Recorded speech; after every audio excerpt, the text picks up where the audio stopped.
네, 오후 시간까지 이렇게 함께 해주셔서 감사드립니다. 들을 때 좀 이렇게 좋으실 수가 있죠.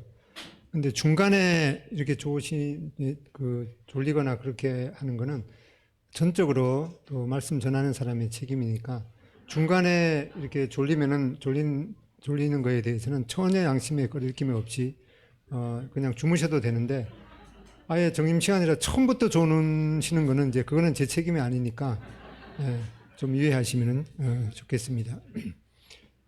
지금 이제 그 하나님께 주신 그 비전을 이루는 데 있어서 여러 가지 어려움이나 그런 시험이 있게 되는데 그걸 어떻게 극복하는가에 대해서 지금 알아보고 있습니다.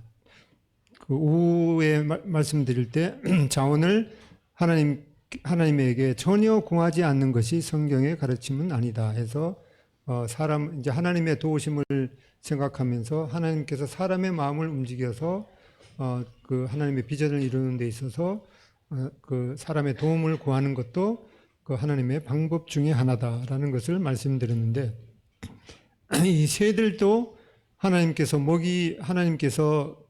이 새들의 먹이를 어디에 예비했는지 그냥 가만히 앉아 있는 것이 아니라 그것을 찾으려고 부지런히 날아다니다가 보면은 그 적당한 장소에 하나님께서 그 새를 위해서 먹을 것을 예배해 주셨기 때문에 이 새들도 부지런히 날아다닙니다.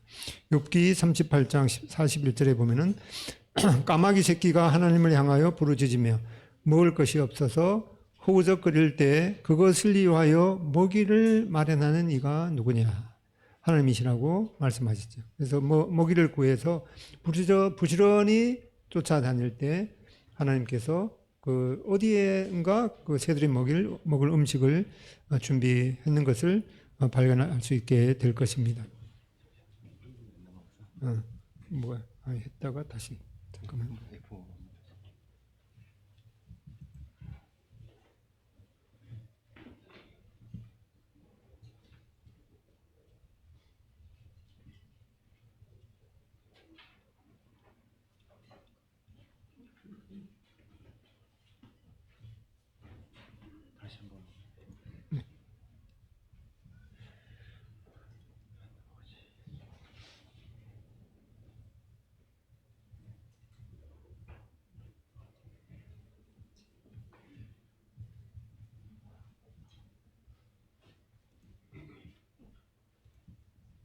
네, 된 것 같습니다.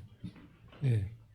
새들도 하나님께서 먹이를 어디에 예비하셨는지 찾으려고 부지런히 쫓아 날아다닙니다. 그럴 때 그 하나님께서 그 먹이를 새들로 하여금 발견하게 하실 것입니다.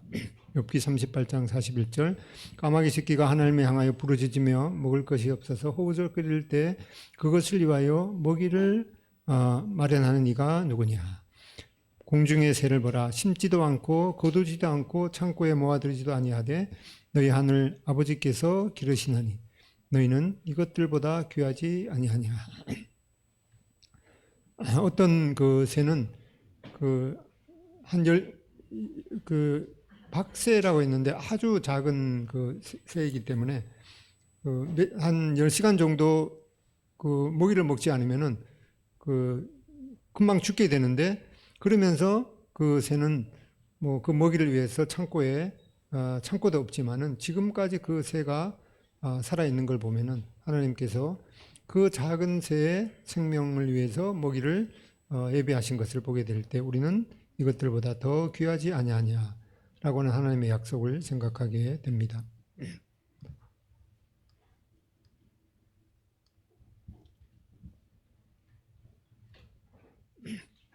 시작하려고 할 때 돈이 충분하지 않다고 걱정하지 말라.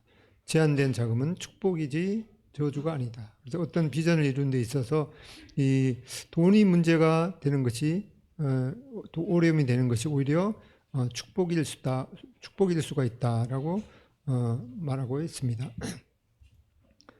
비전을 가진 사람들은 단지 자원이 없어 보인다는 이유로 하나님의 비전을 절대 묵살하려고 하지 않는다. 나는 그 비전이 하나님께로부터 온 것이라면 자원은 필요할 때 유용할 것이라는 것을 배웠다. 자원이 필요할 때 이제 쓸 수 있다는 것을 배워왔다. 이렇게 말하고 있습니다. 이제 하나님의 비전을 이루는 데 있어서 시험이 있을 때 그런 우선순위를 재조정해야 되는 그런 어려움이 있게 됩니다. 느헤미야는 이 성벽 재건이라는 비전을 성취하기 위해서 자신이 맡고 있던 아닥사스다 왕, 페르시아 왕의 비서실장을 이제 사임해야 하는 중대한 변화를 맡게 되었습니다. 왕이 이제 느헤미야가 예루살렘으로 갔다 오는 것을 허락하면서 언제까지 그러면 갔다 올 수 있느냐 이렇게 말했을 때 이 느헤미야는 이제 자기의 계획을 왕에게 아랬습니다. 그리고 이제 여러 가지 필요 조서라든가 또 성을 건축하기 위한 제목들 이런 것들을 요구했습니다. 그리고 그러니까 이제 왕이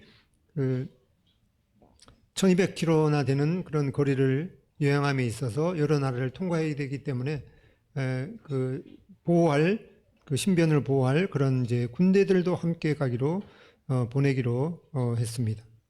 느헤미야 2장 9절 군대 장관과 마병을 보내어 나와 함께 하게 하시기로 내가 강 서쪽에 있는 총독들에게 이르러 왕의 조서를 전했다라고 말하고 있습니다. 이렇게 우선순위를 조정해야 되는데 우리 삶 가운데 이런 우선순위를 재조정해야 되는 그런 시험이 있게 되는데 이걸 좀 기억하기 쉽게 영어 3D로 이제 첫 자를 생각하게 되는데 우선순위를 조정하는 3D라고 있습니다. 덤프. 근데 불필요한 일을 중단하라는 이제 덤프. 그 다음에 델리게이트. 다른 사람이 할 수 있는 일은 위임하라. 그리고 딜레이. 부차적인 일은 뒤로 미루라. 라고 하는 이 우선순위를 조정해야 되는 시험이 있게 됩니다.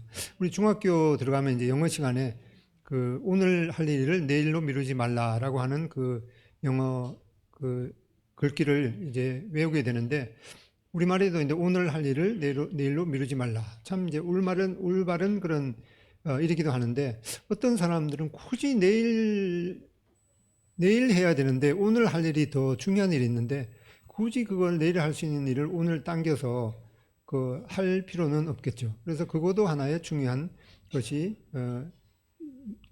그런 경구가 되겠습니다. 오늘 할 일을 내일로 미루지 말고 내일 해도 되는 일을 굳이 오늘 당겨서 하지 말아야 되는 그런 경우도 있습니다. 왜냐하면 오늘은 오늘 해야 하는 더 중요한 일이 있기 때문이죠. 졸리는 시간이기 때문에 퀴즈를 하나 내겠습니다. 일찍 일어나는 새가 벌레를 잡는다. 그 글귀를 가장 싫어하는 대상이 누구겠습니까? 벌레죠. 네. 벌레는 권리가 새겨야 되는 말은 일찍 일어나면 잡혀 죽는다. 네. 그러면서 굳이 내일 해도 될 수 있는 일을 오늘 할 일이 더 중요한 일이 있는데 그걸 당겨서 하지 말아야 되는. 그래서 우선순위가 오늘 해야 되는 우선순위가 뭔가 그렇게 생각하고 굳이 내일 해야 될 일은 오늘 할 필요가 없는 것도 잘 새기는 것이 필요하겠습니다.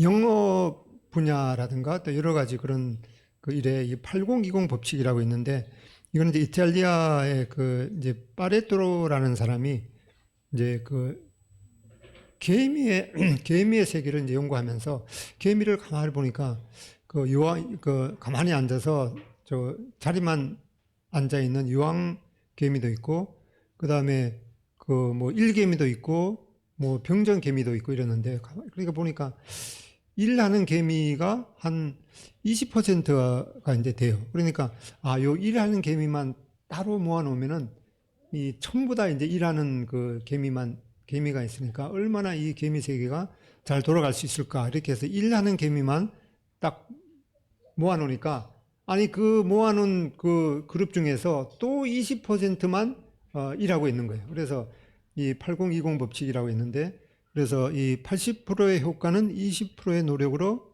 얻어진다라고 하는 그런 법칙을 이제 이 바레트라는 사람이 이렇게 했는데, 교회에도 보면은 이제 그런 것이 어느 정도 이제 적용되는 것 같아요.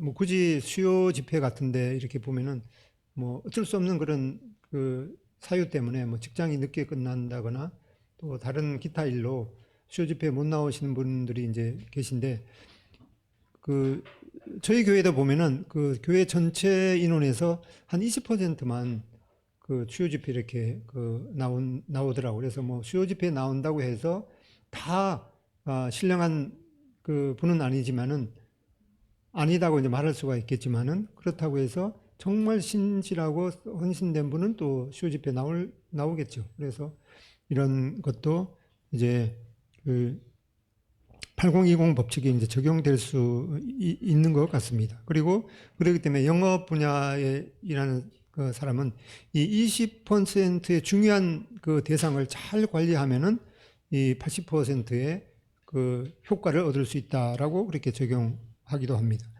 그리고 시간 관리에 있어서 이 긴급성보다는 중요도에 따라서 행동해야 된다라는 그런 원리를 끌어내기도 합니다.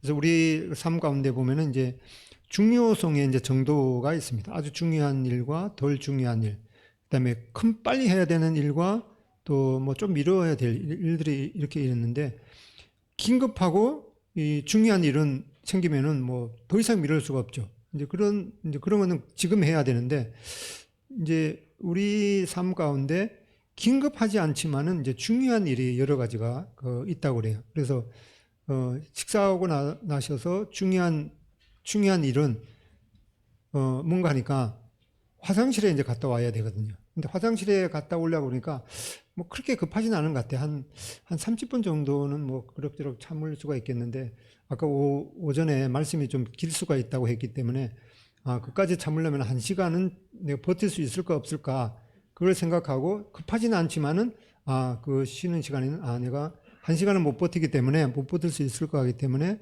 화장실에 갔다 오는 것이 참 중요한 일이겠구나.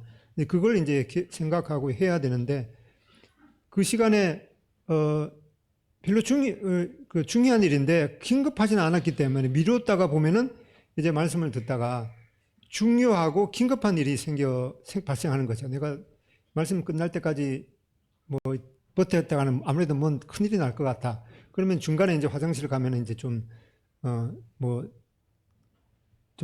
이제 그런 상황이 발생하기 때문에, 그래서 우리 삶 가운데는 이 긴급하지 않지만은 중요한 일들을 잘 생각하고 급하지 않을 때 그런 중요성의 우선순위에 따라서 하는 것이, 하다가 보면은 이 긴급하고 중요한 일이 덜 발생하게 돼서 이제 그 삶이 너무 이렇게 타이트하게 진행되지 않는다고 그럽니다. 그래서 우리 삶 가운데 이제 말씀 읽는 것을 하루 중에 가장 귀한 중요한 우선순위로 이제 실천해야 되겠죠. 아침에 일어나면은 이 말씀 읽는 것이 긴급하진 않아요. 뭐 오늘 뭐 빨리 또 직장에 갔다 와야 되고 그러면은 저녁에도 읽어야 되고 읽을 수도 있고 이러니까 이제 미룰 수가 있겠죠. 긴급하지 않는데 그것이 가장 중요한 일이기 때문에, 그러면은 이제 아침에 일어나서 빨리 출근해야 될 경우가 있으면은 이것이 가장 중요하기 때문에 먼저 5분 정도 일찍 더 일어나서 이 가장 중요한 것을 먼저 이제 하게 되면은 그 하루의 삶이 아주 이제 부드럽고 평안하게 진행될 것입니다. 그리고 이제 이거는 말씀이 있는 일, 급하지는 않지만은 가장 중요한 일이기 때문에 이거를 아침에 어느 그 시간에 배치할 건가, 실행할 건가, 이 가장 중요한 일이기 때문에 먼저 하는 것이 일단은 좋겠죠. 그걸 잘 생각하는 것이 좋겠습니다. 그 욥을 보면은 내가 그의 입술의 명령을 어기지 않고 일정한 음식보다도 그 입의 말씀을 귀히 여겼도다. 이 말씀을 읽는 것이 가장 중요하기 때문에 뭐 식사하루 세끼 넘기는 게 힘들겠죠. 그래서 저희 아파트 엘리베이터에 보면은 이렇게 그 광고를 하면서 오늘 한 끼 거둔 식사는 영원히 돌아오지 않는다라는 그 길거리가 있더라고요. 그래서 이제 아침밥을 잘 챙겨 먹어야 된다 이렇게 하는데 저는 그걸 읽으면서 오늘 읽지 못한 이 묵상을 하지 하나님의 말씀 묵상하지 않는 것은 그냥 넘겼으면은 그 교회가 그냥 잃어버리는 거나 마찬가지죠. 영원히 돌아오지 않는다라는 걸 생각했습니다. 그래서 이 중요하지 않으면서 급한 일에 끌려다니지 말아야 되는 것. 특히 이제 우리 학생들은 이제 그 네트워크가 형성되어서 자기가 심심하면은 뭐 하냐 이렇게 문자 날려보내면은 또 멀쩡히 공부 열심히 하다가도 또 알람이 딱 울리니까 순식간에 이렇게 보다가 보면 또 시간이 흘러갈 수가 있기 때문에 이 알람도 이제 그 이러한 문자라든가 그런 것도 뭐 한 시간 공부하고 나서 이제 쉬는 시간에 딱 본다라고 하는 그런 이제 그 규칙을 자기 나름대로 정해 놓는 것이 필요하겠습니다. 그리고 이제 중요한 것은 중요한 것을 중요하게 하는 것이다. 뭐 대단한 말 같지 않은데 이렇게 하면 누가 사용하면 이거 명언처럼 됩니다. 그 위에 보면은 20%가 더 밑으로 내려왔죠. 더 중요한 거죠. 그래서 우리 삶 가운데 급하지는 않지만은 아주 중요한 것을 중요하게 여기는 것이 중요하다라는 것을 마음에 새길 필요가 있겠습니다. 당신이 원하는 것을 결정하라. 그것을 위해 기꺼이 교환하고자 하는 것들을 결정하라. 당신의 우선순위를 정하고 일하러 가라. 라고 이런 그 비즈니스 CEO도 이렇게 그 권고하고 있습니다. 승자와 패자. 승자는 열심히 일하고 열정적으로 놀고 충분히 쉰다. 패자는 허겁지겁 일하고 빈둥빈둥 놀고 흐지부지 쉰다. 그래서 놀 때는 아주 열정적으로 잊어버리고 쉬고 또 학생들 공부할 때는 아주 집중해서 이제 공부하는 그런 것이 필요하겠죠. 그 확대경을 그 볼록거울을 이렇게 햇볕에 갖다 놓으면은 이제 불이 붙죠. 이것도 이제 집중력 때문에 이제 그러겠죠. 그리고 우리가 사용하는 이 칼도 사실은 이 칼의 절삭력은 예리한 칼날의 집중력이다. 이 집중력 때문에 그 요리할 때 뭐 채소가 잘라지고 나무도 갈라질 것입니다. 그 다음에 세 번째, 이런 소문, 그 비전을 이루는데 여러 가지 시험인데, 이 악한 소문이 일어날 수 있다는 것입니다. 느헤미야 2장 10절로 11절에 보면은 옳은 사람 산발락과 종이었던 암몬 사람 도비아가 이스라엘 자손을 흥왕하게 하려는 사람이 왔다 함을 듣고 심히 근심하더라. 내가 예루살렘에 이르러 머문 지 사흘 만에 이 느헤미야가 이제 예루살렘에 도착했는데 거기 이 사람들이 뭐 저기 이상한 사람이 와서 뭔가는 이제 그 시끄럽게 하려나 보다라고 하는 그런 이제 그 소문이 들려서 이제 반대를 하게 되는 그런 상황이 발생했습니다. 처음에는 어떤 이제 비전 자체에 대해서 반대를 하다가 나중에는 그 사람 자체에 대해서 이제 반대를 하게 되는 그런 경우가 발생할 수가 있겠습니다. 그래서 비난하는 사람들은 좀처럼 그 비난을 바꾸려고 하지 않는 거죠. 비난은 자기가 무너지지 않으려는 그 변화를 회피하는 그런 전략일 뿐이다라고 말하고 있습니다. 그래서 비난 중심이 아니라 이제 비전 중심이 되어야겠습니다. 그래서 이러한 그 나쁜 소문에 대해서 어떻게 잠재울 수 있는가? 느헤미야는 그 비판을 방어하지 않고 우선 예루살렘에 가서 이 성벽을 그냥 묵묵히 건축했습니다. 그리고 비판을 생각하고 주눅들지 말고 그 일을 계속해서 끝내는 것입니다. 시험을 통해서 더 강하고 능력 있는 좋은 인격이 되게 하는 것이 필요하겠습니다. 그리고 이제 이런 그 비전에 대해서 이제 그 시험이 들 때 이건 생각한 것보다도 더 힘드네 이렇게 왔을 때 이제 그것을 내가 정말 이 비전을 내가 하나님의 비전을 이룰 수 있을까 그런 것을 이제 냉정하게 재평가해야 되는 시험이 있을 수가 있습니다. 이 느헤미야는 이제 그 예루살렘으로 와서 그 상황을 살피면서 내가 정말 처음에 생각했던 그런 상황보다는 더 악한 상황인데 내가 정말 이 일을 할 수 있을까라고 하는 그런 기로에 서게 됩니다. 2장 12절 내 하나님께서 예루살렘을 위해 무엇을 할 것인지 내 마음에 주신 것. 이건 전에 그 개역성문을 보면은 내 하나님이 내 마음을 감화하사 예루살렘을 위하여 행하게 하신 것을 내가 아무에게도 말하지 않고 밤에 일어나 몇몇 사람과 함께 나갈새 내가 탄 짐승 외에는 다른 짐승이 없더라. 그 밤에 골짜기 문으로 나가서 용종으로 분문에 이르는 동안에 보니 예루살렘 성벽이 다 무너졌고 성벽은 불탔더라. 이제 느헤미야는 예루살렘에 와서 이제 밤에 몇몇 사람들과 함께 이제 성으로 나가서 정말 실제 이 상황이 어떠한 건지 다시금 이제 살피고 왔는데 생각보다는 더 심각한 그런 상황이 되었습니다.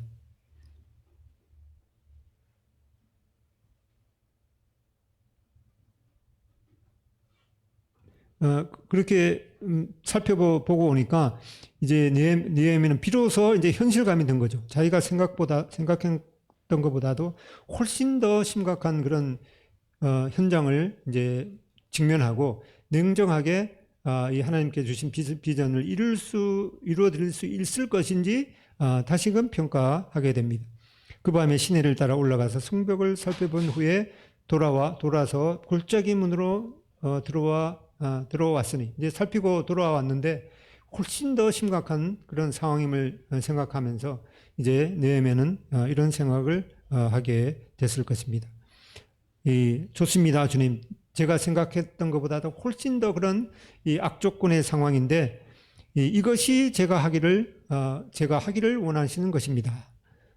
그리고 그러기에 저는 그 일이 아무리 어려울지라도 하겠습니다. 라고 하는 이 자기 비전에 대해서 현실을 파악하고 이제 재평가하면서 아무리 이제 어려운 상황이 있더라도 이 일을 하겠습니다. 라고 하는 이제 결단을 하게 되었습니다.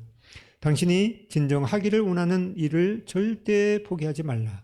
큰 꿈이 있는 사람은 모든 정보를 가지고 있는 사람보다 더 힘이 있다. 이런 악조건의 모든 정보를 파악했지만은 정말 이 비전을 이루기 위해서는 하나님의 도움을 힘입어서 충분히 이룰 수 있겠다라고 하는 그런 이제 확신이 들게 되었습니다.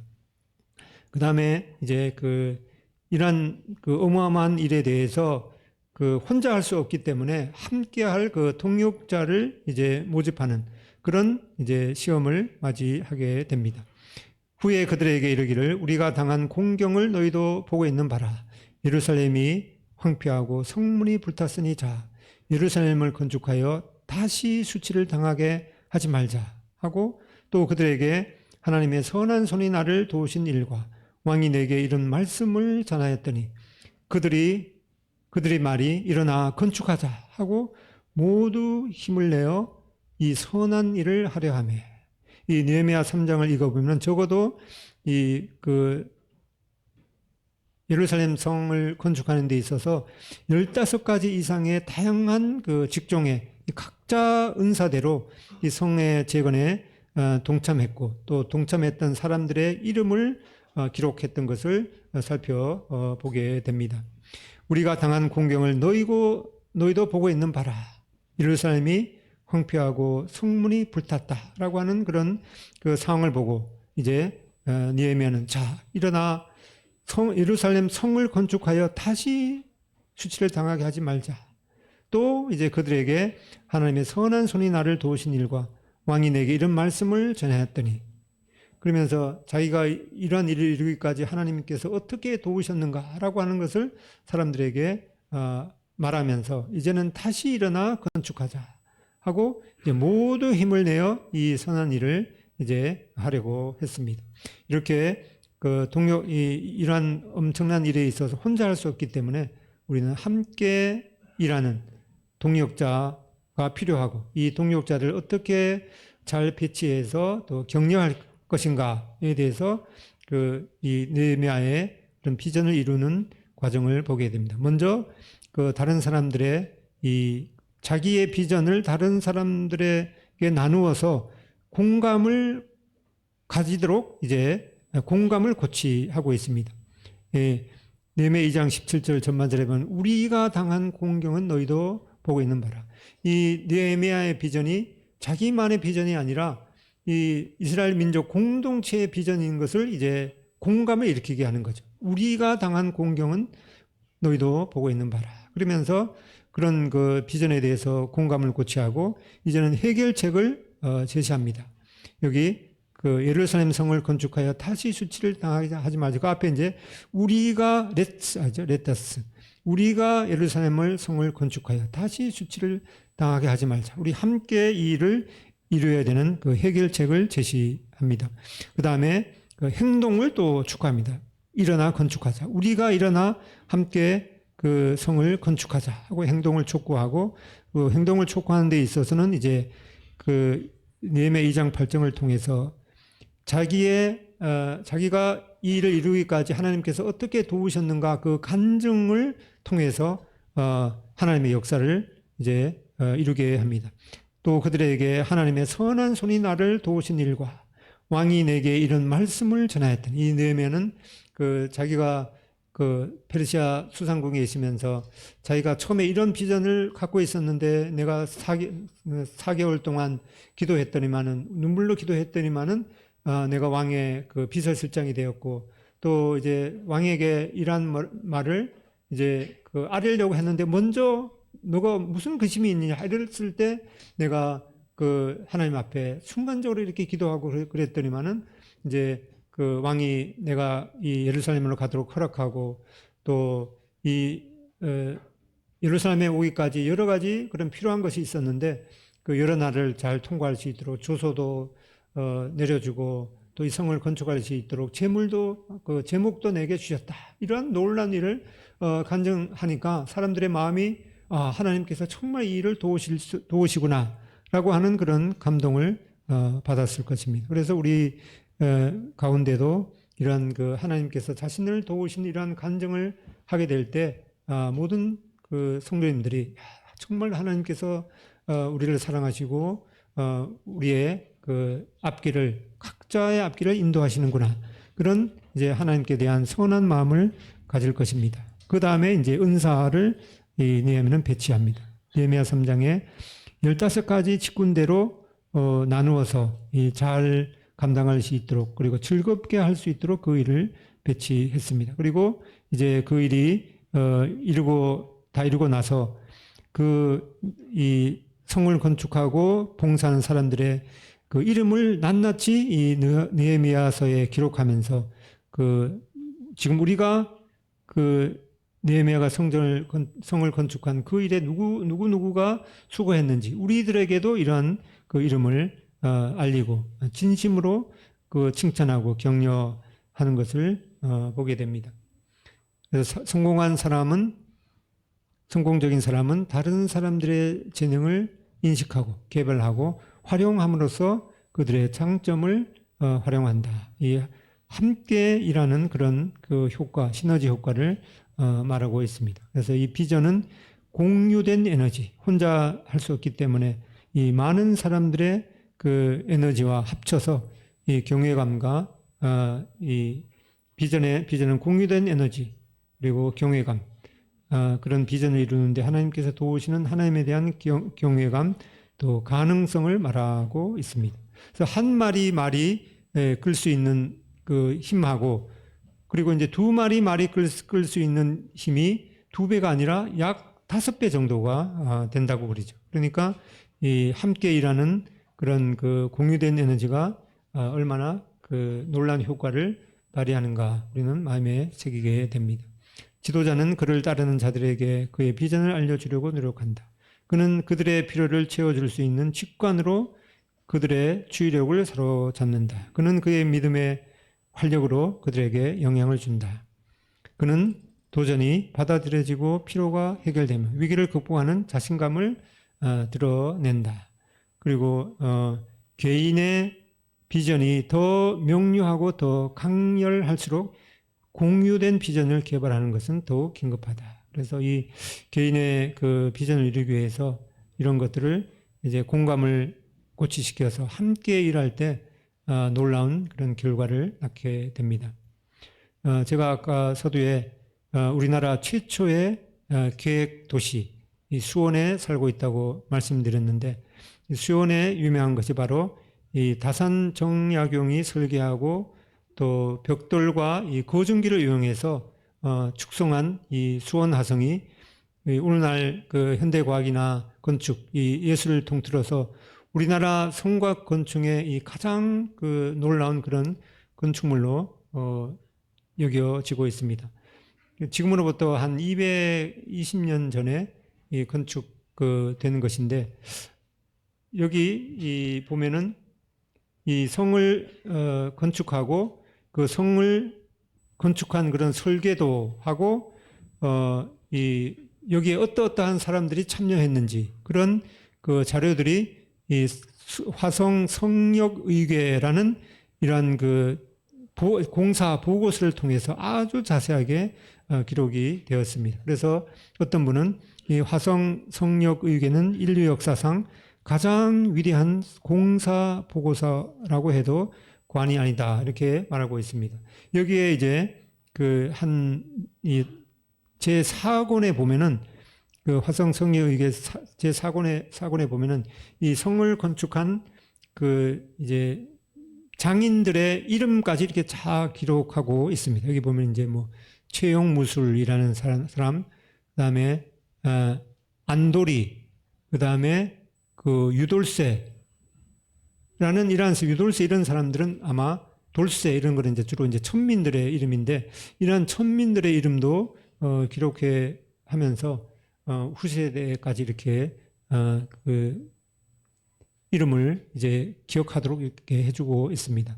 이 다산 정약용의 그 세례명이 사도 요한이라고 하는데, 아마 그 제가 자료를 이리저리 찾아보다가 이 다산 정약용이 아마도 그 한자로 중국어로 된 그 성경 느헤미야서를 읽지 않았을까라고 하는 그런 생각을 했는데, 이런저런 연도라든가 이런 걸 따져보니까 그럴 가능성이 좀 있을 것 같더라고요. 그래서 이 그 수원 화성이 이렇게 공사 보고서를 통해서 그 설계도라든가 또 이제 누구누구가 이렇게 여기에 공사에 참여했는지 이런 그 아주 자세한 공사 보고서를 남겼기 때문에 지금 이제 유네스코 세계문화유산으로 이렇게 되어 있습니다. 그래서 아직도 여기에서 1시간 거리밖에 안 되는 수원 화성을 밟아보지 못한 분은 다른 어디 뭐 성지순례도 이제 좋기는 한데, 또 다른 뭐 어디 지방에 좋은 장소도 있겠지만은 여기 1시간밖에 안 되는 이 수원 화성을 꼭 오셔서 그 관람하시면은 수원 경제에도 도움이 될 것 같고, 그리고 성역을 이렇게 그 이제 이제 둘레를 그 완주하는데 한 6km가 조금 안 되기 때문에 이 성을 이제 도시면서 그 옛날 그 느헤미야가 성을 건축하는 그런 과정도 생각해 보시고, 또 이제 수원에 있는 지역교회, 특별히 또 동선교회를 위해서 기도해 주시면은 고맙겠습니다. 특히 이제 거기 있는 수원 시민은 그 입장료가 얼마나 되는지를 모르겠는데, 수원 시민은 공짜이니까 오셔서 저한테 전화하시고 함께 가자 하시면은 아마 저하고 같이 가면은 공짜로 아마 관람하실 수도 있을 것 같습니다. 그다음에 이제 반대 시험 중에서 이제 이 비전 자체에 대해서 이제 반대하는 시험이 있을 수가 있겠습니다. 느헤미야의 비전에 대한 반대를 넘어서 이 비전을 가진 사람 자체에 대해서 반대하는 거죠. 호론 사람 산발롯, 그다음에 도비야, 게셈, 이런 사람들은 이 말을 듣고 우리를 업신여기고 우리를 비웃어 가로되 너희가 하는 일이 무엇이냐, 너희가 왕을 배반하고자 하느냐, 이렇게 그 말도 안 되는 이러한 말로 이제 비전을 가진 그 사람 자체에 대해서 반대하는 것을 보게 됩니다. 그래서 이런 리더십의 세계에도 이제 머피의 법칙이 있는데, 머피의 법칙이라는 것은 어떤 일을 하는 데 있어서 둘 이상의 방법이 있고 그것 중에 하나가 이 나쁜 결과를 불러오는 것이 분명한데도 꼭 이런 나쁜 방법을 사용하는 사람들이 있다는 거죠. 그래서 우리가 모세를 경우에도 보면은 그 모세를 반대하는 그런 그 사람이 있었는데, 모세는 오히려 그 반대하는 사람들을 위해서 중보 기도를 하는 경우를 보게 됩니다. 사도 바울의 경우도 있는데, 사도 바울도 자기를 반대하는 그런 사람 다 나를 버렸지만은 나는 그들에게 허물을 돌리지 않기를 원하노라. 주님께서도 주님을 반대하는 그런 사람에 대해서 저들을 사해 주십시오. 자기가 하는 일을 알지 못합니다. 이렇게 오히려 그 사람들을 위해서 기도했던 모습을 보게 됩니다. 이런 걸 생각하면서 주님께서 용서를 원하시면은 용서하겠습니다. 라는 이러한 그 마음도 느헤미야의 마음 있습니다. 큰 문제를 지켜보라. 그것들은 큰 기회로 변장한다. 위기는 기회라고 말하고 있죠. 그래서 이 역경을 또 반대를 대하는 태도. 첫 번째, 나쁜 타협은 분별하고 거절하고 그리고 미션에 집중하라. 그 다음에 두 번째는 이 느헤미야도 보면은 6장 2절에 보면은 실상은 나를 해하고자 함이었더라. 만나자고 했는데 사실 따져 보니까 이 타협을 하려고 했는 게 아니라 나를 어떻게 하면은 이제 무너뜨리려고 이렇게 하려고 했는 그런 의도가 있었기 때문에 그런 나쁜 타협인지 아닌지를 분별하고 거절하는 것이 필요하겠죠. 그 다음에 두 번째, 거짓 음해는 변명하지 말고 밝히라. 그 다음에 세 번째, 문제를 도피하지 말고 직면하는 것. 그리고 크리스찬 리더십의 8020 법칙이 있는데, 당신이 어떤 일을 한다 할지라도 적어도 20%의 사람들은 당신의 인격과 리더십 스타일 때문에 당신에 대해서 비우호적이거나 반대할 수 있다. 그리고 80%의 그런 우호적인 사람도 항상 우호적인 것이 아니라 그 사람도 20%의 경우는 반대의 생각을 할 수가 있다는 그런 법칙이 있는데, 주님께서도 말씀하기를 모든 사람이 너희를 칭찬하면은 화가 있을지로다 라고 하는 경고를 해주고 계십니다. 7번째, 응답의 시험이 있다. 그 다음에 왕의 조서를 가지고 왔으나 느헤미야는 하나님을 신뢰하면서 나아갔습니다. 결국에는 하늘의 하나님이, 문제보다도 더 크신 하나님이 나를 형통하게 하실 것이다 라고 하는 그런 믿음을 가졌습니다. 세계에서 가장 짧은 그런 연설이 있다고 그러는데, 그 연설이 never, never, never give up. 절대로 포기하지 말라라고 하는 것을 이제 윈스턴 처칠이 어느 대학 졸업식에서 연설을 했다고 그러는데, 이제 윈스턴 처칠이 이제 노인이 되었을 때 이제 대단한 식견으로 졸업식 연설을 할 것을 기대했는데, 이 세 마디 절대로 포기하지 말라, 이 세 마디만 하고 내려왔다고 그럽니다. 리더는 친분과 지원을 제공하는 모든 자들을 환영하는 한편 혼자 설 수 있는 충분한 자원을 가지고 있어야 하며, 심지어 격렬한 반대를 직면하면서도 모든 책임을 질 수 있어야 한다.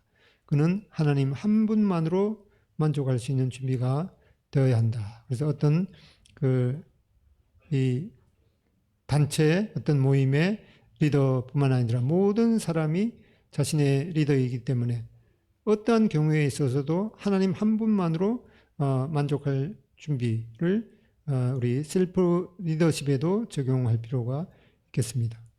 어제 처음에 이제 근대 선교의 아버지 윌리엄 캐리의 비전, 하나님께로부터 위대한 일들을 기대하라, 하나님을 위해 위대한 일들을 시도하라 라고 하는 것이 윌리엄 캐리의 비전이었는데, 이렇게 지치지 않은 열정과 이 끈질긴 도전으로 근대 선교의 아버지로 불리고 있습니다.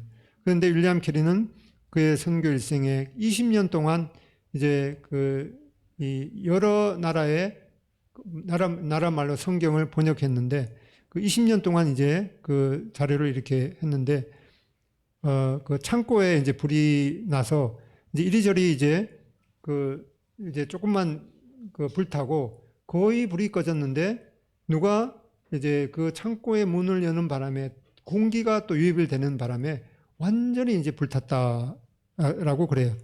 그러면 얼마나 그 상심이 되겠습니까? 다른 것도 아니고 1년도 아니고 수십 년 동안 그 다른 나라 말로 이제 성경을 번역한 건데 지금이야 뭐 컴퓨터 디스켓에다 이렇게 보관하는 거지만 그때는 이제 그 종교에 게 썼기 때문에 얼마나 그 낙심이 되는 그런 상황 가운데 이제 그 좌절을 할 수가 있었지만은 이제 그 화재가 있고 나서 이제 그 윌리엄 캐리가 그 친구에게 보낸 편지를 뭐라고 했는가니까 잃어버린 것들이 굉장히 많습니다. 그러나 이제 똑같은 길을 다시 가는 것이 비록 고통스럽기는 하겠지만 처음보다 훨씬 더 확실하고 손쉽게 갈 수 있는 것 같습니다. 번역했던 걸 다 잃어버렸지만은 그래도 한 번 했기 때문에 이제 다시 가는 길은 조금 더 쉬울 수 있다.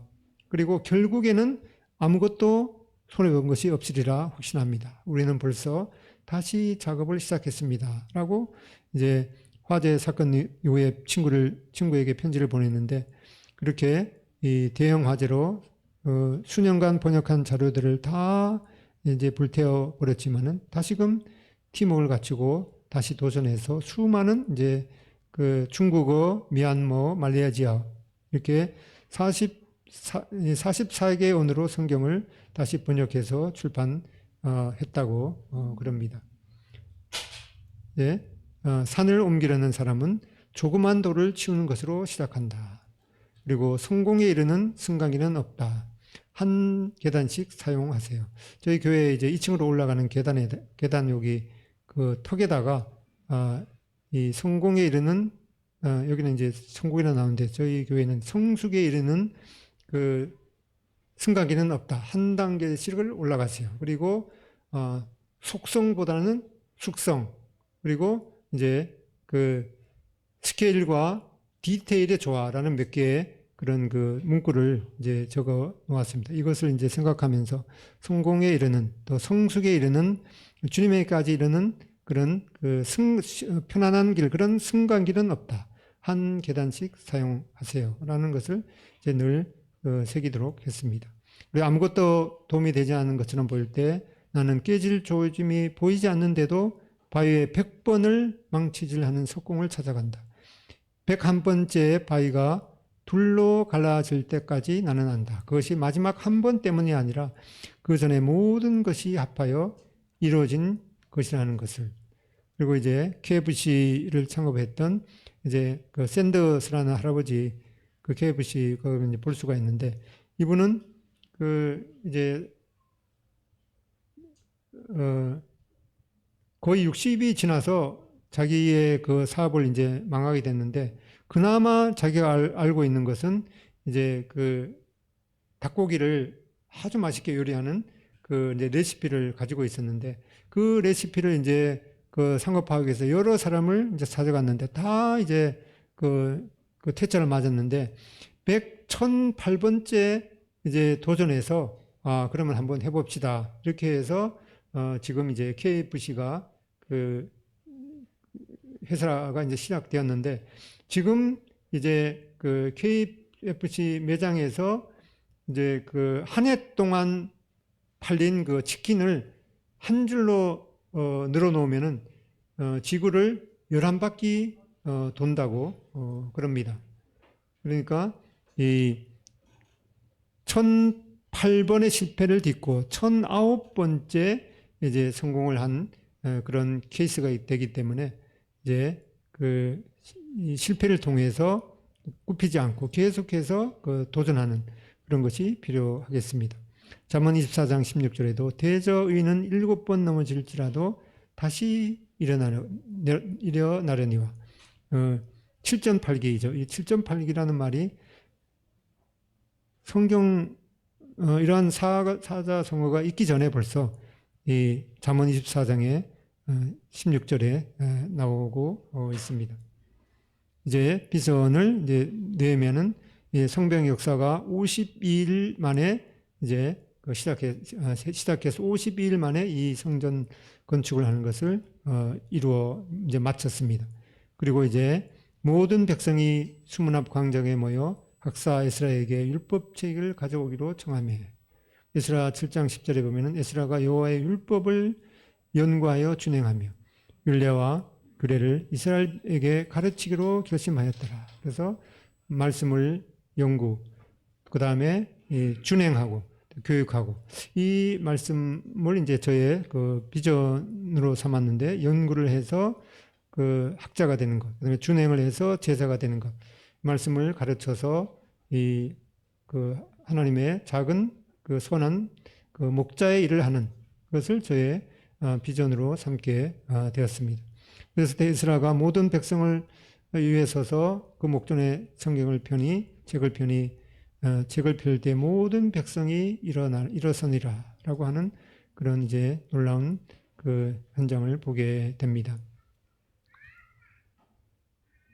그리고 해서 이제 느헤미야는 그 성을 이제 재건하고 예루살렘 도시의 그 백성을 이제 이전시키고 이제 봉헌식을 하게 됩니다. 그러니까 이제 그 즐거워하는 그 소리가 멀리서도 들렸던 것을 보게 됩니다.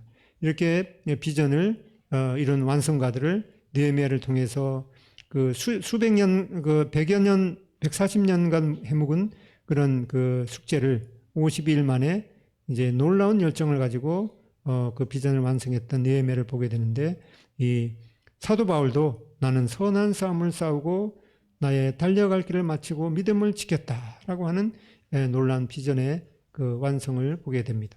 또 믿음의 주요, 또 온전케 하시는 분, 이 믿음의 주라는 것은 믿음을 보여준 그 참된 리더라는 거죠. 믿음의 주요, 또 온전케 하시는 그 예수님의 이제 이 땅에서 우리들의 진정한 필요가 뭔지 그것을 알고 그것을 이제 그 자신을 바치기까지 함으로 그 비전을 이루었습니다. 우리에 대해서 우리의 필요가 뭔지, 우리의 필요는 바로 하나님과의 올바른 또 관계, 또 우리가 그 범한 그 죄에 대해서 어떠한 것으로도 해결할 수 없었는데 주님이 흘리신 그 피를 통해서 죄 사함을 주시고, 그래함으로 우리가 정말 가장 필요로 하는 하나님과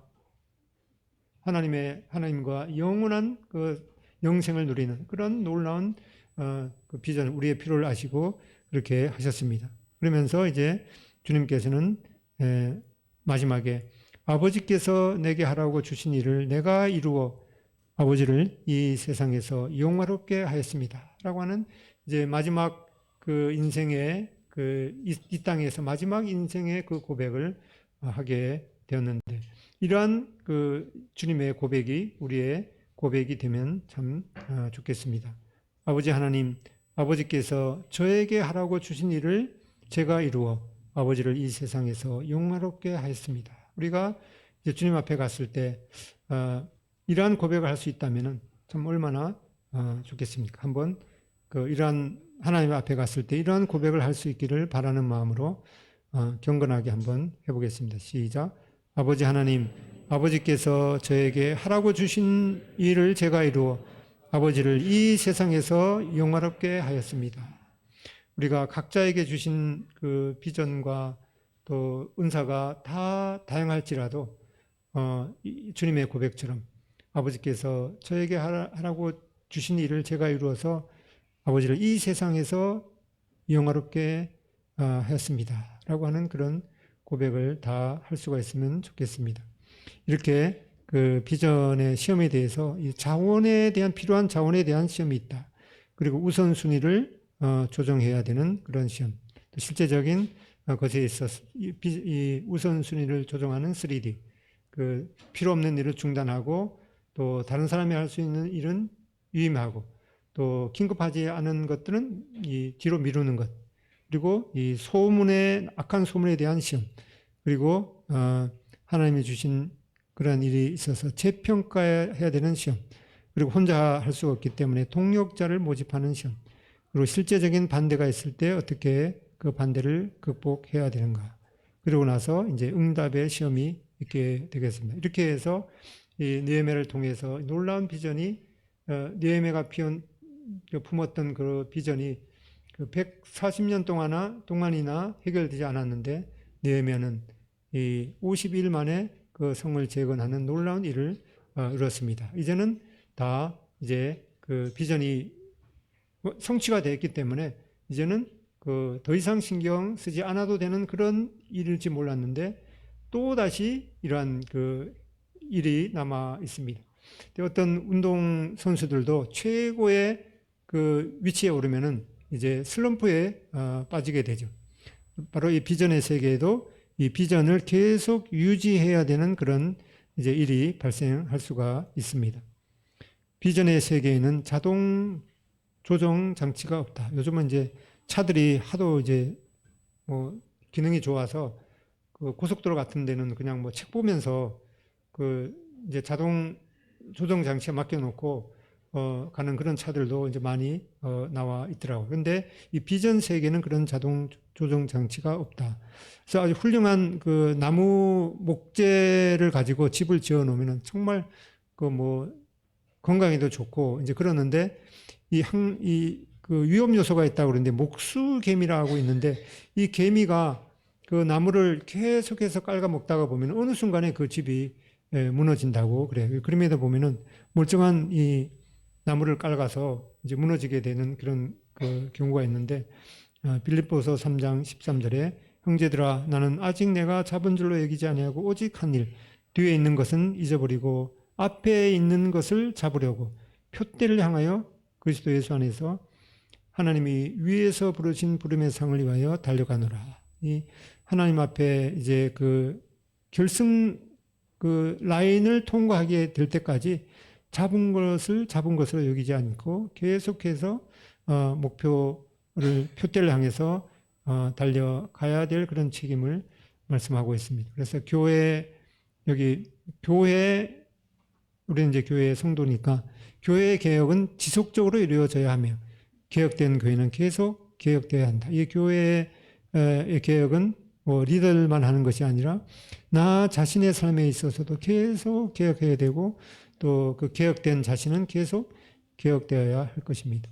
아까 서두에 말씀드린 대로 그 10월 31일이 이 종교 개혁 기념일이죠. 그래서 그 마르틴 루터가 종교 개혁하는 것은 모든 것이 개혁된 것이 아니라 또 그때도 이제 그 미완성으로 남아 있는 그런 부분을 또 우리가 우리 삶 가운데서 이루어야 할 것입니다. 여기 밑에 보면 church making is heart breaking, church mending is never ending. 이 말은 아마 그 CTI의 그 강사로 오신 돈 니콜스 그 형제님이 호주 형제님이 지금은 이제 소천하셨는데 그분이 남긴 명언 중에 명언으로 기억하고 있습니다. 처치 메이킹 교회를 세우는 것은 하트 브레이킹 심장을 부수는 것과 같아. 처치 메이킹 하트 브레이킹. 그다음에 처치 멘딩 교회를 개혁하는 것은 네버 엔딩 끝이 없다라고 하는 중요한 아주 마음에 새길 그런 말씀을 남겨 주셨습니다. 이렇게 그 느헤미야가 이제 이 자기의 비전을 완성하고 이제 이 페르시아로 돌아갔다가 이제 다시 오게 되었습니다. 그 돌아온 그 날짜가 정확하게 성경을 보면은 나와 있지 않지만은 좌우를 이렇게 살펴보면은 이제 BC 444년에 BC 444년에 이런 비전을 받았죠. 그리고 이제 느헤미야가 예루살렘으로 귀환을 해서 이제 다시 느헤미야가 페르시아로 돌아가는 것이 한 12년 정도가 되는데 그리고 성경에 보면 며칠 후에 내가 와보니 이렇게 해서 그 며칠 후라는 말이 정확하게 그 짧은 기간일 수도 있고 뭐 어느 기간인지 확실하지는 않는데 이 예루살렘에 귀환한 시기가 정확하게 기술되어 있지 않지만은 대략 한 2, 3년 정도로 추정한다고 그럽니다. 그래서 2, 3년 정도 있다가 다시 돌아와 보니까 처음에 그 예루살렘 성벽이 무너져서 재건했던 것보다도 더 힘든 일이 벌어지고 있었던 거죠. 13장 6절에 보면 그때 내가 예루살렘에 있지 아니하였느니라. 바벨론으로 온 아닥사스다 32년에 내가 왕에게 나갔다가 며칠 후에 왕에게 말미를 청하고 예루살렘에 이르러서야 엘리야십이 도비아를 위하여 하나님의 전들의 방을 만든 악한 일을 안지라.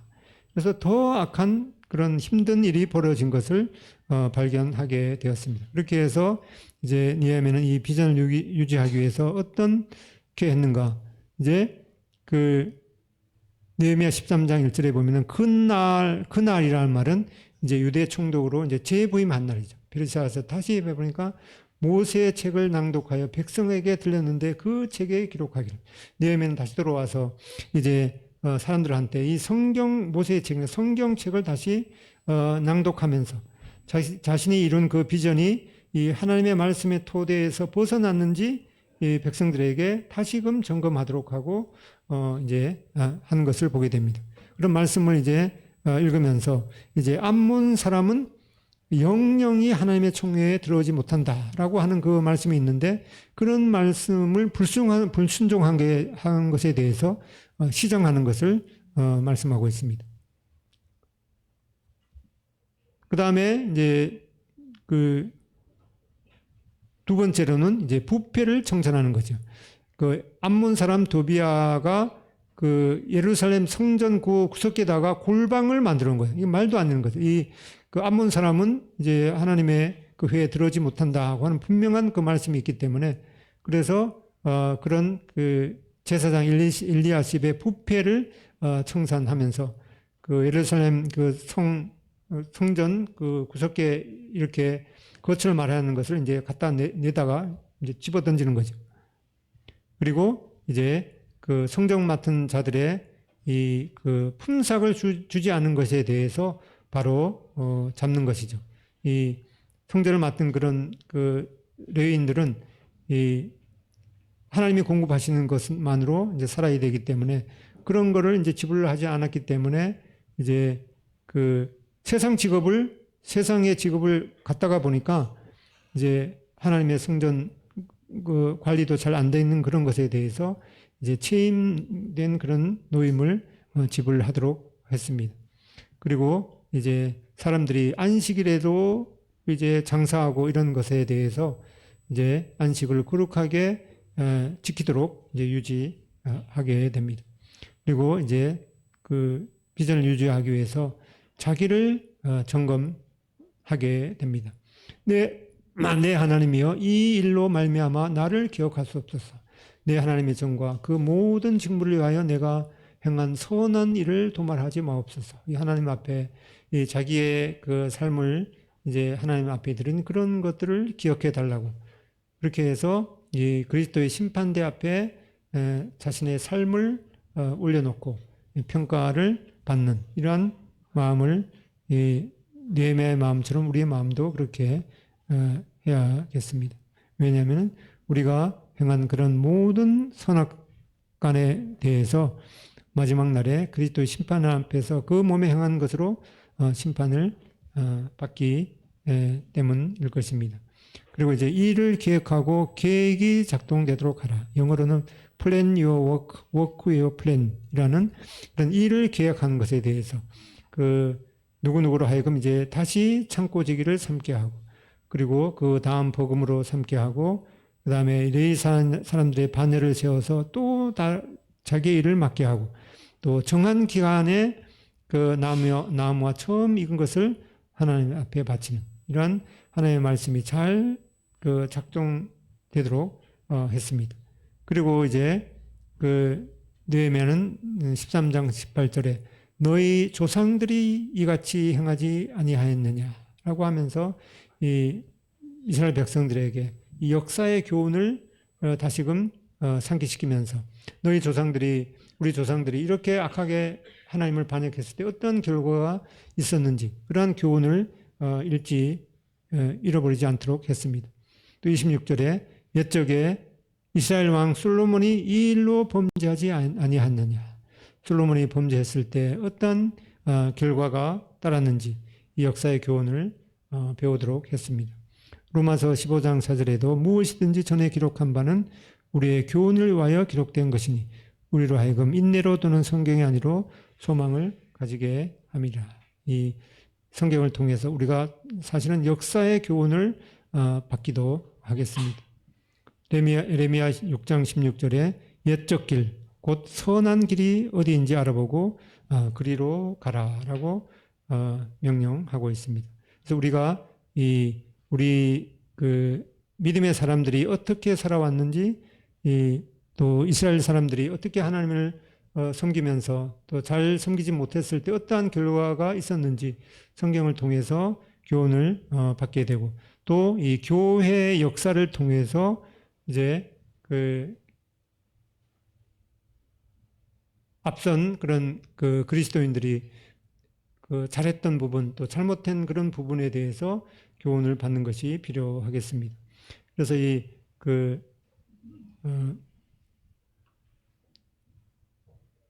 교회사를 이렇게 읽어보면은 어떻게 하나님을 믿는 사람들이 이렇게 악하게 할 수가 있느냐라는 그런 교훈을 많이 보게 되죠. 우리가 종교개혁 일어나기 전에 이제 이 면죄부를 팔아서 그 면죄부를 사면은 죄가 면해진다. 이 테질이라는 사람이 뭐라고 했는가? 여러분이 교회에 있는 그 헌금통에다가 동전을 넣는 순간 지옥에 있는 사람들이 영혼이 불쑥 이제 나와서 천국으로 향한다라고 하는 그런 말도 안 되는 그런 이제 말을 하기도 했죠.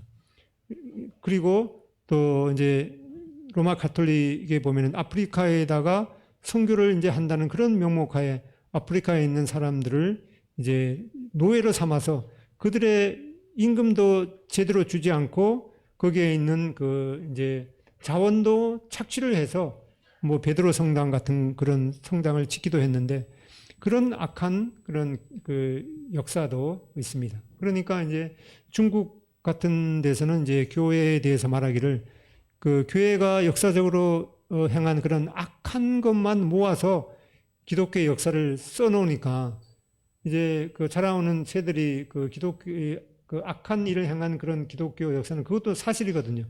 근데 그런 걸 보면서 이 기독교는 절대로 믿어서는 안 되는 아주 악한 그런 사교구나라고 하는 그런 생각을 가지고 있는데, 그래서 우리나라 이제 사람이 중국에 가서 같이 중국 사람들하고 이렇게 교육을 받았는데 그 친구가 이제 나는 이제 기독교인이다 이러니까 그 친구가 너 어떻게 그런 악한 기독교를 믿을 수가 있느냐 하고 불쌍해서 기도까지 누구한테 기도하는지 모르겠는데 기도까지 한다고 그러면서 왜 그런가 하니까 그 사람들은 교회의 악한 그런 역사만 배웠으니까.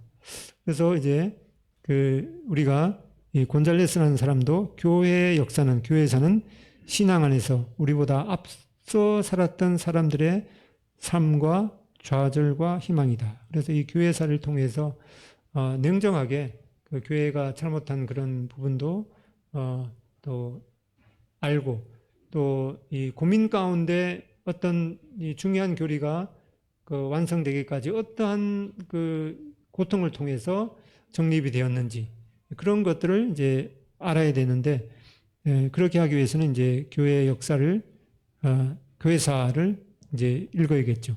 그래서 우선 접할 수 있는 것이 이제 전도 출판사 원래 순례하는 교회 이거 좀 두꺼운 책이라서 처음 읽다가 보면 아마 몇 장 못 읽고 아마 지칠 것 같아요.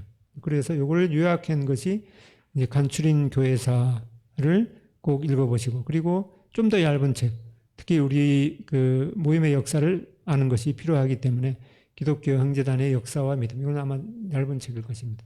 그리고 간추린 교회사 이거는 이제 교회 전체 교회사인데 한 이틀 정도 맘 잡고 먹으면 아마 읽을 수 있을 것입니다. 그래서 우리가 성경과 아울러서 교회의 역사를 잘 아는 것이 정말 필요한데 이 교회의 역사를 읽는 것은 좀 그렇게 중요하게 여기지 않는 것 같아요. 그래서 이 한국 사람이 한국의 역사를 알아야 되듯이 우리 이 성경을 믿는 그 그리스도인들은 반드시 교회 역사, 교회사를 아주 자세히 알면 알수록 좋겠죠. 그래서 이제 그 지금 뭐 교회에서 겪고 있는 이런 어려움들도 보면은 따지고 보면은 이 교회 역사 가운데 다 한두 번씩은 이제 돌고 돌아왔던 역사는 반복된다는 그 진실된 말처럼 교회 역사 가운데 그 똑같이 일어나는 그런 일들을 지금도 뭐 어떤 뚜렷한 그 해결책도 없이 계속해서 그런 것들을 문제 삼고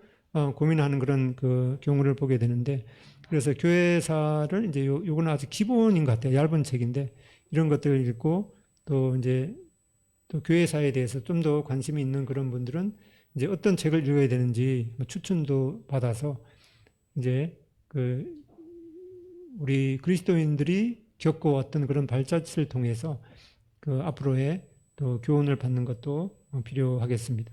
그다음에 5번째, 기도와 감사를 잊지 말라. 느헤미야 13장을 보면은 이제 계속해서 느헤미야의 기도를 보게 됩니다. 하나님이여, 이 일로 말미암아 나를 기억하옵소서. 내 하나님의 전과 그 모든 직무를 위하여 내가 행한 선한 일을 도말하지 마옵소서. 그러면서 저는 이 기도가 참 이 느헤미야가 하나님께 말씀드리기를 나를 좀 아껴 주십시오. 어떻게 이런 기도를 할 수가 있는가? 내가 정말 하나님과 마음이 합해 있고 또 하나님을 위해서 계속해서 선한 일을 하고 싶으니까 정말 나를 좀 아껴 주십시오. 라고 하는 그 기도를, 이거는 아무나 할 수 있는 그런 기도는 참 아닌 것 같은데, 나를 아껴 주십시오. 라고 하는 그런 기도를 느헤미야는 하고 있습니다. 이제 거의 마지막 시간이 됐는데 퀴즈를 하나 또 내겠습니다. 호랑이하고 토끼가 이제 산속에서 갑자기 만났습니다. 그러니까 토끼가 언급결에 저 호랑이의 이빨에서 나를 제발 좀 구해 주십시오. 그렇게 기도했습니다. 호랑이는 토끼를 보자마자 오늘날 저에게 일용할 양식을 주셔서 감사를 드립니다. 이렇게 기도했는데 두 기도 중에서 누구의 기도를, 토끼의 기도를 하나님께서 들어주셨을까요? 호랑이의 기도를 들어주셨을까요? 네, 아마 호랑이의 기도를 들어주셨지 않았을까. 왜 그런가 하니까 감사로 하나님께 나아가는 자는 하나님께서 그 기도를 기쁘게 받으시니까 아무래도 호랑이의 기도를 들어주시지 않았을까라고 하는 생각이 드는데, 이렇게 하나님 앞에 감사로 나아가는 것이 얼마나 하나님을 기쁘게 하는가를 생각하게 됩니다. 그다음에 6번째, 목표에 집중하고 잠시도 이탈하지 말라.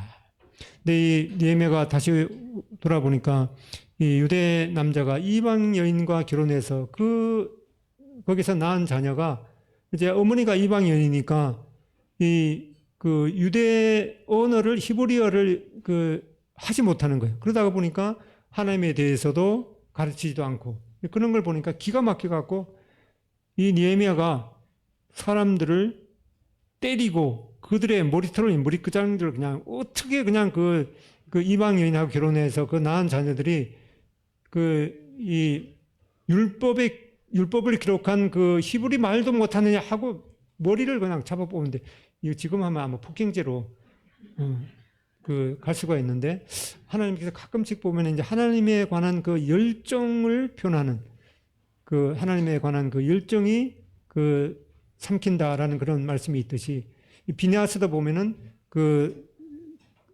이스라엘 민족이 거하는 그런 장막 가운데 어떤 사람이 시뻘건 대낮에 이방 여인을 데리고 와서 거기에서 음행하는 것을 보고 나서 이 비느하스가 어떻게 했는가 하니까 그 현장에서 창을 가지고 두 사람 다 찔러 죽였습니다.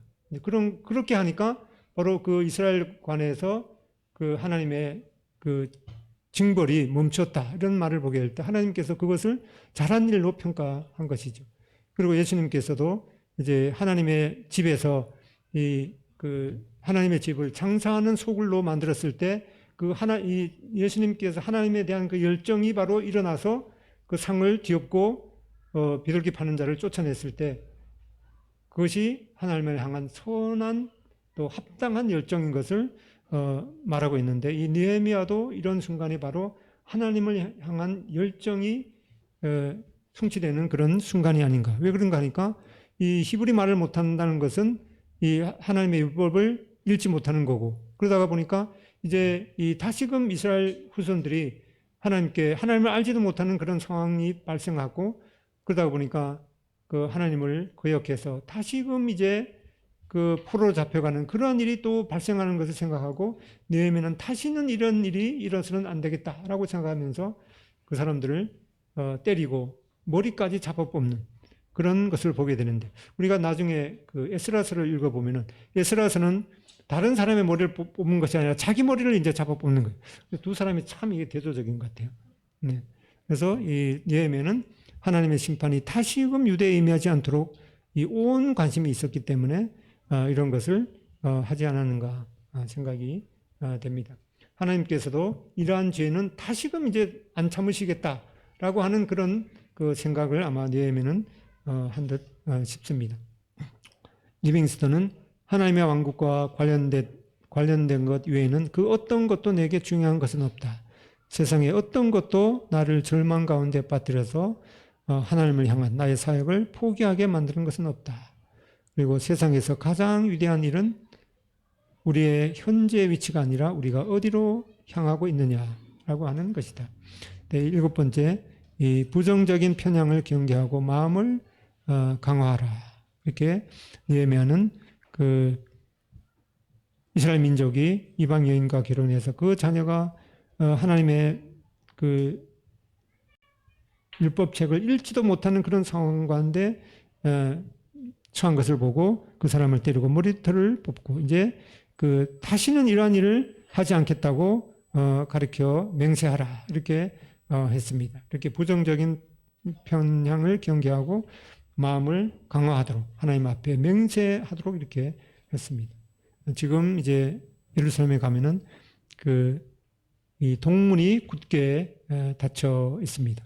이게 그 콘크리트 이 벽돌로 이렇게 막아놨죠. 왜 그런가 하니까 이 로마인들이 이제 그 술레이만 1세가 1541년에 이 황금문을 봉인해 버렸는데, 왜 황금문을 봉인해 버렸는가 하니까 그 술레이만 1세도 어디에선가 이 메시아가 바로 이 동문을 통해서 들어온다라고 하는 그 에스겔 말씀을 어디서 이제 들었나 봐요.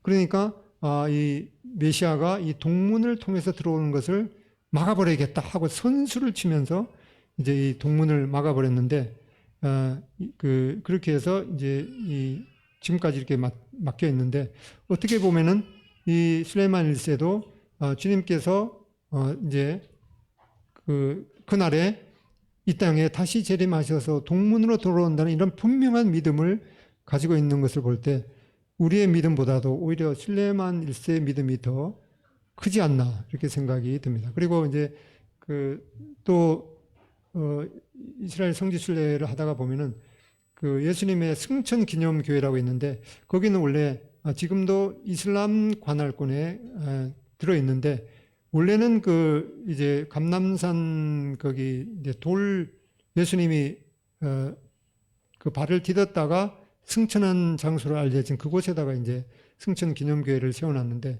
원래는 위가 이렇게 기둥이 없는 지붕이 없는 그런 기념교회였는데, 지금 가보면 그 기둥이 지붕이 이렇게 있더라고요.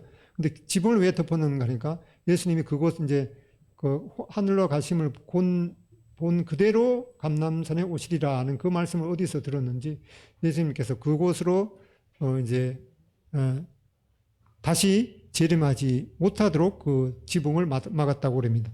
그 사람들의 믿음이 참 대단한 것 같아요. 그래서 이제 마지막에 이제 시편 119편 56절, 내 소유는 이것이니 곧 주의 법들을 지킨 것입니다. 우리가 주님 앞에 갔을 때 하나님의 말씀에 따라서 그것만이 우리의 소유가 된다라고 하는 것을 새기게 됩니다. 비전의 유지를 위해서 우리는 back to the Bible, 하나님의 비전이 하나님의 말씀의 토대에서 벗어났는지 지속해서 점검하고, 우리의 삶을 그리스도의 심판대에 올려놓고 또 일을 계획하고 그 계획이 작동되도록 하라. Plan your work, work your plan. 그다음에 역사의 교훈을 배우라. 특별히 이제 교회사를 우리가 읽는 것이 필요하겠습니다. 그다음에 기도와 감사를 잊지 마라. 그다음에 목표에 집중하고 잠시도 이탈하지 말라. 7번째, 부정적인 마음으로 편향을 경계하고 마음을 강화하라. 이제 눈에 보이는 성벽은 백성들의 마음의 성벽이 재건될 때 비로소 지켜질 수 있다. 이사야 49장 16절. 내가 너를 내 손바닥에 생겼고 너의 성벽이 항상 내 앞에 있나니 라고 말씀하고 있습니다. 이 느헤미야서를 통해서 우리의 그 각자에게 임한 그런 비전을 이제 발견하고 또 그런 것들을 이제 이룰 수 있는 그런 능력을 하나님께로부터 공급받고 그리고 여러 가지 시험을 어떻게 극복할 것인가를 배우게 되고 그리고 그런 비전이 이루어진 것에 대해서 이제 끝이 아니라 그런 비전이 계속해서 이제 유지되도록 하는 그런 교훈을 보게 됩니다. 오후에 이렇게 긴 시간까지 함께 해주셔서 감사를 드립니다. 감사합니다.